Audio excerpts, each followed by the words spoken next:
যে বড় খবরে নজর রাখবো, মধ্যম গ্রামে শুভেন্দু অধিকারীর আত্মসহায়ককে গুলি করে খুন। পয়েন্ট ব্ল্যাঙ্ক রেঞ্জ থেকে শুভেন্দু অধিকারীর আত্মসহায়ককে গুলি।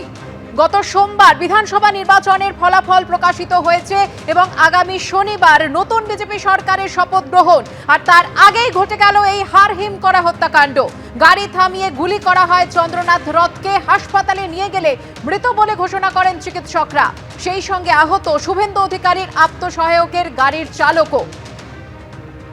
বুকে, পেটে, মাথায় গুলি লেগেছিল শুভেন্দু অধিকারীর আত্মসহায়কের, এমনটাই হাসপাতাল সূত্রে জানা গেছে।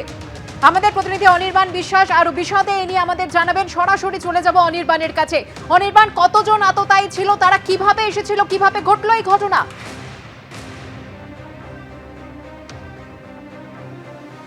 দেখো, তোমাকে প্রথমে জানিয়ে রাখবো যে মোট 3 জন আততায়ী ছিল এবং এখনো পর্যন্ত আমরা পুলিশ সূত্রে জানতে পারছি এই খুনের ঘটনায় কিন্তু মোট 3টি গাড়িকে ব্যবহার করা হয়েছে।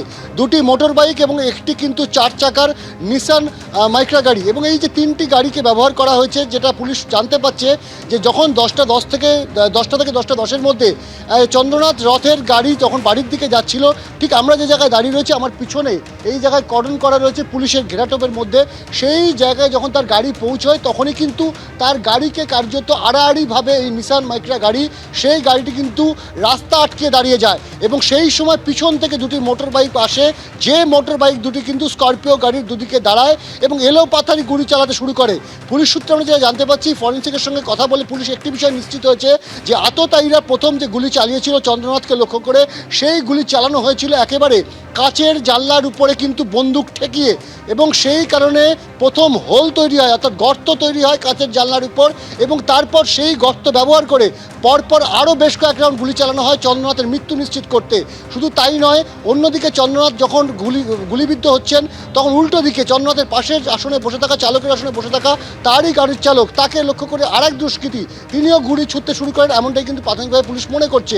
এবং পুলিশের হাতে বেশ কিছু তথ্য উঠে এসছে। গতকাল রাত্রেবেলায় আমরা দেখেছি যে ডিজি পুলিশ সিদ্ধিনাথ গুপ্তা তিনি যেটা তথ্য দিয়েছিলেন যে গাড়ির যে নাম্বার প্লেট, সেই নাম্বার প্লেট ট্যাম্পার করা হয়েছে। এর পাশাপাশি যে তথ্য আমাদের কাছে এই মুহূর্তে এসে পৌঁছচ্ছে, পুলিশ সূত্রে আমরা যেটা জেনেছি যে শুধুমাত্র গাড়ির নাম্বার প্লেট টেম্পার করা হয়েছে এমনটা নয়।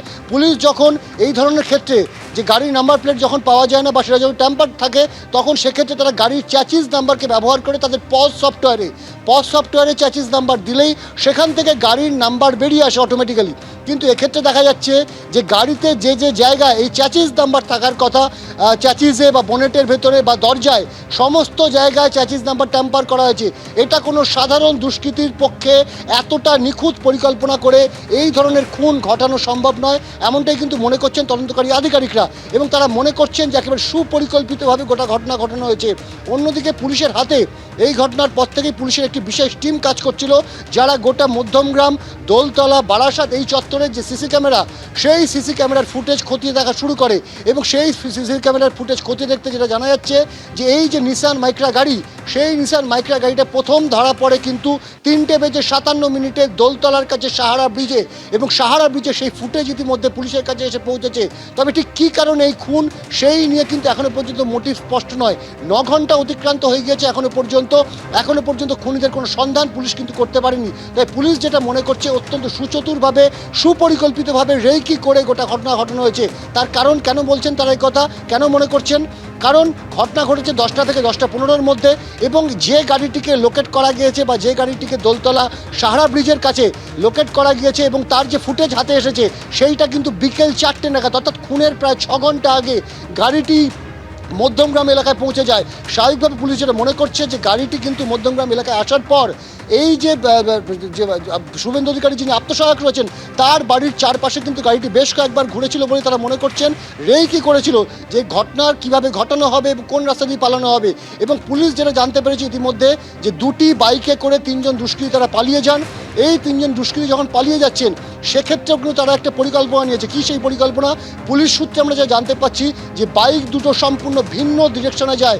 একটি ছিল বাইক যেটি গিয়েছিল যশোর রোডের দিকে, এবং অপর বাইক সেটি গিয়েছিল ঠিক আমার পিছনে যে রাস্তা, এই রাস্তা ধরে সোজা ভেতরের দিকে চলে যায়। পুলিশ যেটা জানাচ্ছে যে এই রাস্তা দিয়ে সোজা ভেতরে চলে গেলে 2টি দিকে যাওয়া যেতে পারে। বাঁদিকে যদি যাওয়া যায় তাহলে কিন্তু রাস্তাটি ঘুরে আবার মধ্যমগ্রাম চৌমাথায় পৌঁছবে, আর ডান দিকে যদি যাওয়া যায় তাহলে কিন্তু রাস্তাটি পৌঁছে যাবে রাজারহাটের দিকে। এখন কোন দিক দিয়ে এই দুষ্কৃতী যারা পিছন দিকে পালিয়েছিলেন তারা কোন রাস্তা ব্যবহার করেছে সেটা কিন্তু স্পষ্ট নয়, সেই বিষয়ে পুলিশ তথ্য অনুসন্ধান করছে।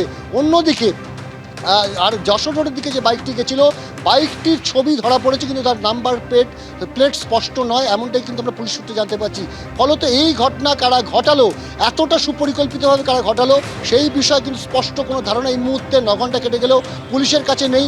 মোটিভ কী সে বিষয়ে পুলিশ কিন্তু সম্পূর্ণরূপে অন্ধকার। কিছুক্ষণ আগেই এডিজি সিআইডি সুপ্রতিম সরকার তিনি ঘটনাস্থলে এসেছিলেন, সিআইডির তরফে গোটা তদন্তের কিন্তু মনিটরিং করা হচ্ছে এবং এখনও পর্যন্ত কিন্তু আততায়ী যারা রয়েছেন তারা কিন্তু অধরাই রয়েছেন। সুকন্যা।